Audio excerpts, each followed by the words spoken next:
4 तारीख को बैकुंठ चतुर्दशी है। 4 तारीख को बैकुंठ चतुर्दशी है।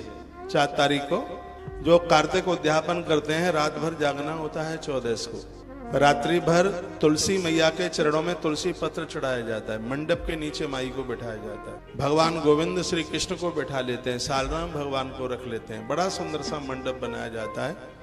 तुलसी स्तोत्र का पाठ होता है, कीर्तन होता है, हरि जागरण होता है।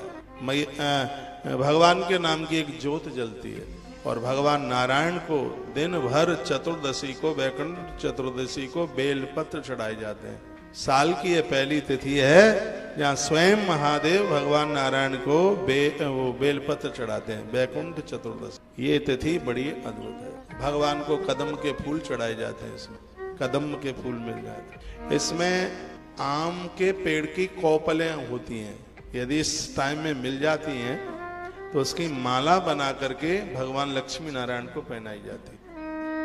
कोपल, आम की कोपल। बैकुंठ चतुर्दशी के दिन ऐसी पूजा होती है। चंदन से भगवान का अभिषेक, जैसे पंचामृत से स्नान कराया जाता है, उसी प्रकार से चंदन लेपन किया जाता है।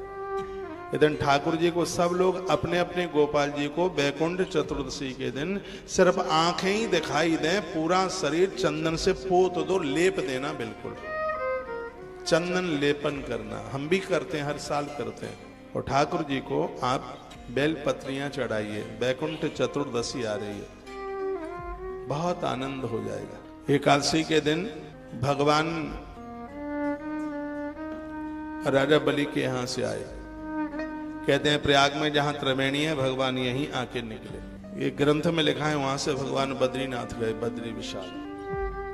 और वहां से चतुर्दशी के दिन भगवान अपने धाम में पहुंचे। बड़े उत्सव मनाए गए, नगाड़े बजाए गए, आनंद हुआ। और कार्तिक पूर्णिमा के दिन भगवान अपने देव स्थान पर विराजित हुए। देवताओं ने पूजन किया।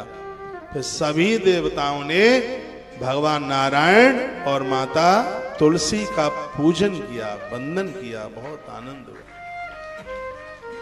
ये तो सब इस कार्तिक महात्म्य में ही लिखा है। ये ग्रंथ है मेरे सामने, पद्म पुराण है। ये पद्म पुराण आप कार्तिक में पढ़ा करो। इसमें पूरे महीने के महात्म्य में बहुत अद्भुत अद्भुत बातें इसमें कही गई है।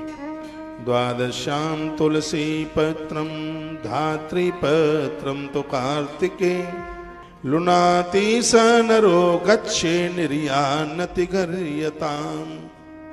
25 नंबर का श्लोक है। जो मनुष्य द्वादशी के दिन तुलसी के पत्ते को तोड़ता है, मैंने पूर्व में भी बोला, जो मनुष्य द्वादशी के दिन तुलसी के पत्ते को तोड़ता है वह अति निंदित नरकों में जाता है, उसे कोई बचा नहीं सकता। द्वादशी के दिन तुलसी से भगवान की पूजा का महत्व, द्वादशी के दिन तुलसी पत्र खाने का महत्व है, लेकिन द्वादशी के दिन तुलसी पत्र तोड़ा नहीं जाता। रखूंगा एक बात और निवेदन करूंगा। इसी पद्म पुराण में लिखा है कि तुलसी की सूखी लकड़ी से उस पर रुई और घी लगा करके यदि आप एक दिया जलाते हैं तो एक दिया तत्काल 10,000 दीपक जलाने के बराबर हो जाता है। यह बात एक बार मैं फिर रिपीट कर रहा हूं। आप सूखी तुलसी की डंठल, उसमें रुई लगाइए, उसके ऊपर घी लगाइए, उसको जला लीजिए, फिर उससे आप दिया जलाएं, आरती का दिया जलाएं, या जो अखंड दिया जो भी कोई आप जलाते हैं, यही करना। मैं तो कहूंगा रोज करो, 365 दिन करो। मुझे कथाओं में आपने बहुत बार देखा होगा, तुलसी की लकड़ी से ही मैं दिया जलाता हूं। और उस एक दिया जलाने का फल है 10,000 दिया जलाने के बराबर। किसी व्यक्ति ने कितने भी अपराध किए हैं, यदि उसकी अर्थी में तुलसी की लकड़ियां लगा दी जाएं तो यमराज के दूतों का कष्ट न झेलता हुआ वो भगवान बैकुंठनाथ के दरबार में चला जाए। एक और बात सुन लीजिए।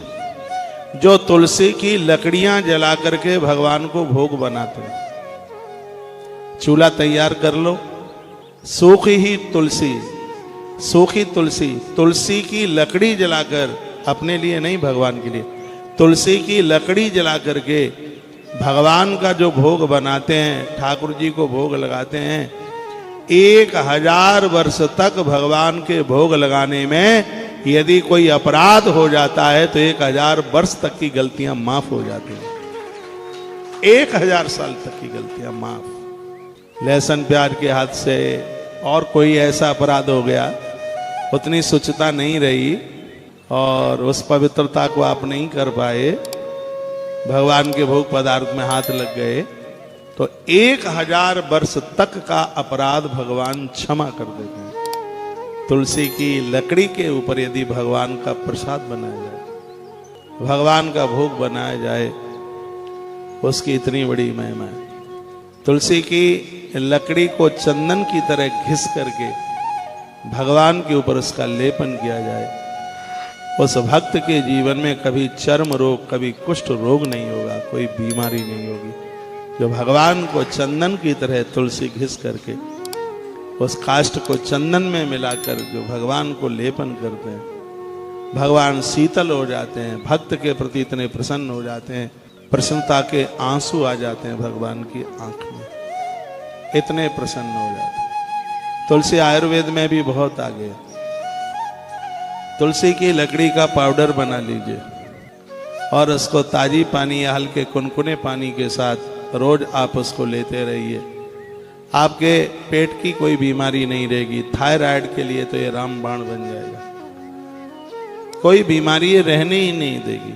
इसकी पत्तियां भी बहुत फायदा करती हैं, आंख की जोत बढ़ा देती हैं, पेट की बीमारियां मिटा देती हैं। पत्तियों को सुखा करके फिर उसका च्यूर्ण पाउडर टाइप का बना लिया जाए, फिर